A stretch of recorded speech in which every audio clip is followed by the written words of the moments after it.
Ya, pemirsa, Anda kembali bersama kami dalam Breaking News Berita 1 TV. Kami akan kembali melihat perkembangan terbaru dari Bandara Soekarno-Hatta terkait dengan kedatangan 15 juta dosis vaksin ke Indonesia. Ini dia adalah suasana terbaru dari Bandara Soekarno-Hatta, di mana hari ini sudah datang kembali 15 juta dosis vaksin di Bandara Soekarno-Hatta. Tadi kita juga sudah mendengarkan keterangan resmi dari Legend TNI Doni Monardo, Ketua Satgas Penanganan COVID-19, di mana vaksin ini akan segera didistribusikan ke seluruh daerah di Indonesia, dan Presiden menghimbau kepada seluruh menteri untuk menjalankan vaksinasi dengan sebaik-baiknya. Vaksin tidak menjadi satu-satunya acuan untuk mengurangi resiko COVID-19. Masyarakat harus tetap mematuhi protokol kesehatan yang ditetapkan oleh pemerintah.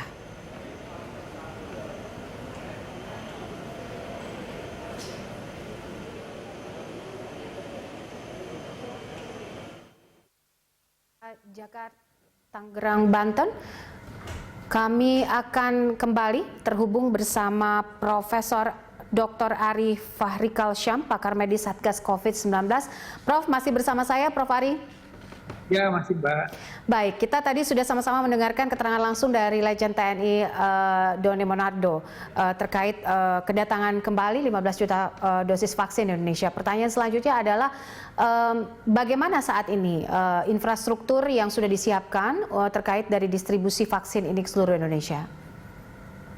Ya, saya rasa sejak beberapa bulan yang lalu ya Kemenkes sudah mempersiapkan ini, tentu dengan Pemda-Pemda yang ada. Seperti tadi kita juga mendengarkan apa yang disampaikan oleh Wakil Gubernur Jawa Timur, bahwa secara pertama sistem itu sudah dibangun terlebih dahulu ya, bagaimana nanti untuk melaksanakan cold chain itu ya, jadi rantai dingin, ya, agar memang tujuannya adalah vaksin ini tetap dipertahankan kualitasnya sampai ketika akan diberikan kepada masyarakat.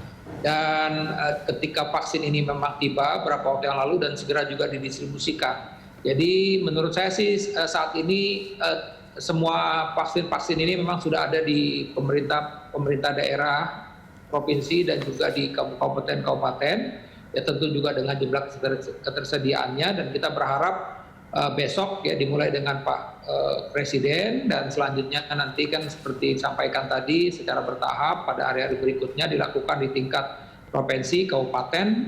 Proses pelaksanaan vaksinasi ini bisa berjalan seperti yang sudah dipersiapkan sebelumnya. Ya, Prof, sistemnya nanti akan seperti apa yang paling baik begitu dalam hal pemberian vaksin ini? Apakah memang disentralisasikan di sebuah tempat tertentu atau ke rumah sakit tertentu? Lalu bagaimana infrastruktur dan juga kesiapan nakes yang akan memberikan vaksin ini? Ya, jadi mungkin perlu saya sampaikan dulu ya kepada masyarakat ini, karena seolah-olah ini kayak artinya begini, proses vaksin ini seolah-olah seperti sesuatu yang kita belum pernah mengerjakan saja gitu. Perlu saya sampaikan bahwa kegiatan vaksinasi ini adalah suatu kegiatan yang rutin kita lakukan ya, pemerintah lakukan. Ya, pertama misalnya untuk kita bicara soal vaksinasi wajib untuk bayi ya, untuk bayi baru lahir ya, seperti itu. Itu kan proses bagaimana menyimpannya segala macam sama seperti bagaimana kita menyimpan vaksin COVID ini. Nah, kemudian juga termasuk juga para petugas kesehatan ya yang menyuntikan itu ya, kan itu juga lebih kurang sama bahwa penyuntikan ini dilakukan di intramuskuler, langsung di dalam ke otot begitu disuntikan. Nah, walaupun bagaimana ketika kita memasukkan obat melalui suntikan, maka fasilitas ya, itu harus dilakukan di fasilitas kesehatan. Ya, karena kita mengantisipasi, apalagi ini kebetulan kan vaksin baru. Walaupun kita sampaikan sampai dengan uji klinik tahap 3 ya, yang seperti juga yang dilakukan di Bandung, Jawa Barat, itu terbukti tidak ditemukan efek samping yang cukup mengkhawatirkan, itu yang penting. Nah, oleh karena itulah maka ya kan Badan POM dasar dari keamanan, segi keamanan, kemudian juga dari segi efekasi, akhirnya bisa mengeluarkan izin ya penggunaan emergensi dari vaksin ini gitu loh. Jadi sebenarnya menurut saya sistem ini sudah ada sebelumnya, tinggal mungkin secara khusus karena ini memang suatu proses vaksin baru.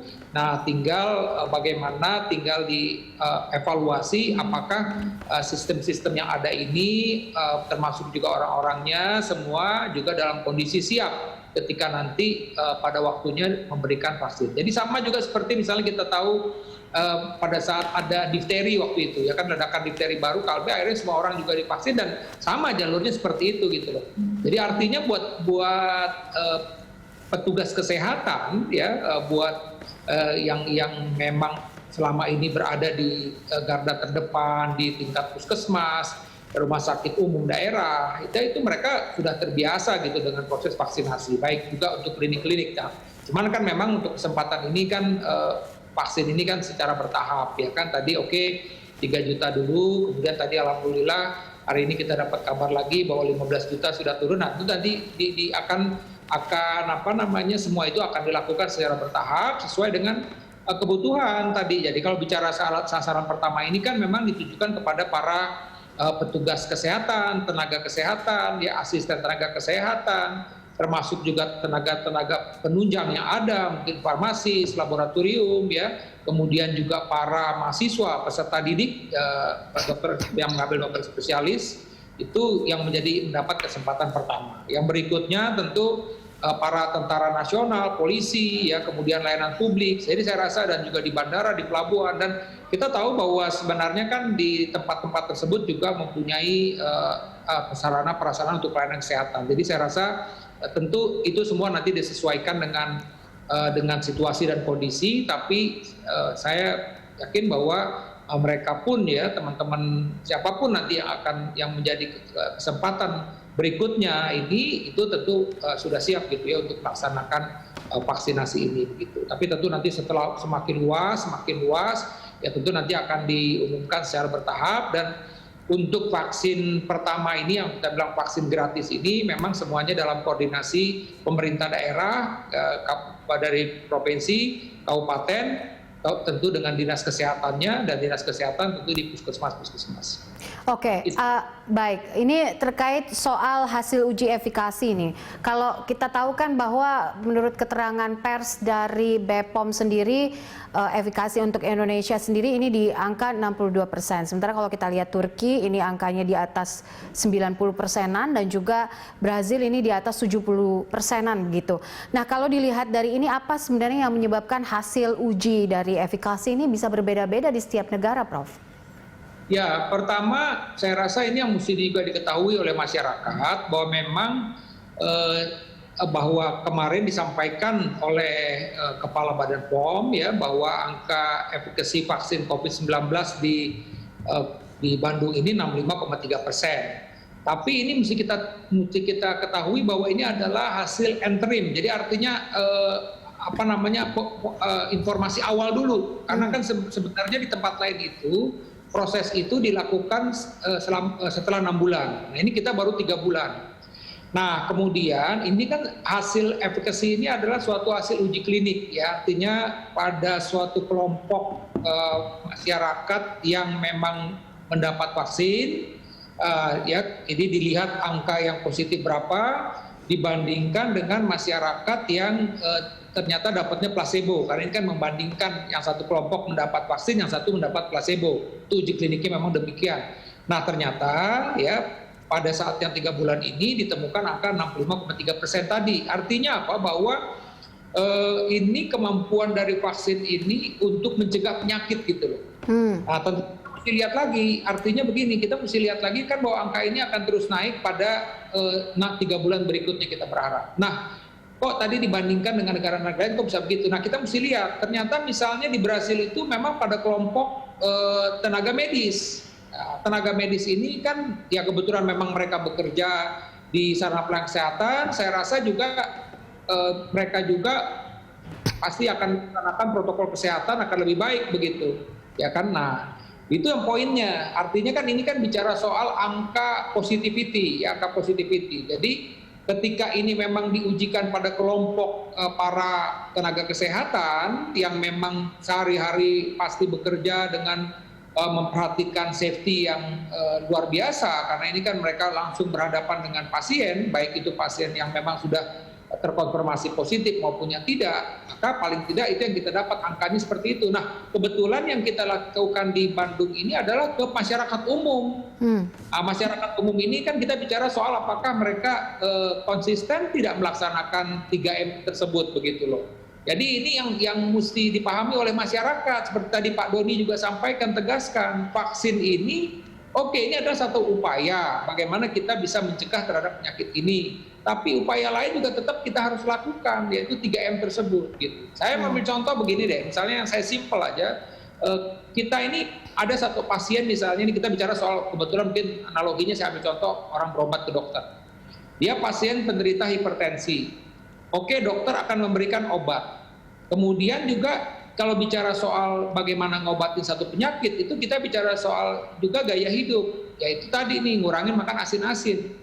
Tapi obat ini sebenarnya obatnya canggih. Tapi pasien ini, dia mohon maaf misalnya, itu nggak konsisten untuk mengkonsumsi, tidak konsisten untuk tadi tuh, untuk menjaga makannya. Akhirnya dia tetap akhirnya tetap tidak menjaga makannya, sehingga masih mengkonsumsi makanan yang asin-asin. Dia obatnya jadi seolah-olah tidak efektif. Kenapa? Karena dia tidak konsisten untuk tidak boleh makan yang asin-asin. Jadi sama seperti vaksin juga sebenarnya. Ya merasa, waduh, saya sudah divaksin nih, saya sudah aman. Nggak boleh seperti itu. Ketika kita udah divaksin, tetap kita mau jaga 3M. Kenapa? Karena kita belum mencapai herd immunity. Kalau kita sudah mencapai herd immunity 70% orang sudah imun, nah ini boleh dibilang ini sudah relatif aman gitu loh. Makanya saya sering misalnya pada satu kesempatan ada yang bertanya, ini setelah saya divaksin boleh nggak saya lepas masker saya? Ya jangan, saya bilang. Kita kan masih 70% herd immunity, 70% orang, 70% masyarakat ini sudah terimun, sudah nah ini kita udah boleh aman gitu loh. Jadi ini yang memang perlu disampaikan kepada masyarakat biar masyarakat paham gitu. Karena juga banyak juga pertanyaan masalah 65,3%. Waduh, ini kurang efektif dong. Kenapa kok nggak di 90% gitu misalnya. Baik, ini pertanyaan yang mungkin banyak dikritisi juga oleh praktisi kesehatan ataupun masyarakat awam begitu. Esok rencananya kan Presiden Jokowi akan menjadi orang pertama yang akan disuntikan vaksin gitu. Ada banyak juga keraguan karena ini adalah orang nomor 1 di Indonesia yang menerima vaksinasi begitu. Di sisi lainnya lagi adalah Presiden menunjukkan bahwa Presiden saja juga berani untuk divaksin. Nah, ini bagaimana vokasi yang bisa disampaikan oleh masyarakat dan sejauh mana sampai saat ini koordinasi antara Kementerian Kesehatan, Satgas Covid dan juga Istana terkait dengan penyuntikan vaksin ke orang nomor 1 di Indonesia ini? Ya, saya rasa pertama begini, ya memang kan untuk mendapatkan vaksinasi itu ada syarat-syaratnya, ya kan, dalam arti kata pertama bahwa dia tidak menderita autoimun, ya artinya dia tidak mempunyai penyakit yang dimana kalau sistem imunnya itu menyerang tubuhnya sendiri yang kita bilang autoimun, atau dia memang karena penyakit autoimunnya sedang mengkonsumsi obat-obat untuk menekan imun gitu ya, atau tadi misalnya dia memang mempunyai suatu keadaan gagal ginjal yang berat, memang belum dicuci darah atau memang sedang dalam keadaan berat, ya kemudian juga mungkin sakit kanker misalnya, ya ada beberapa penyakit lain.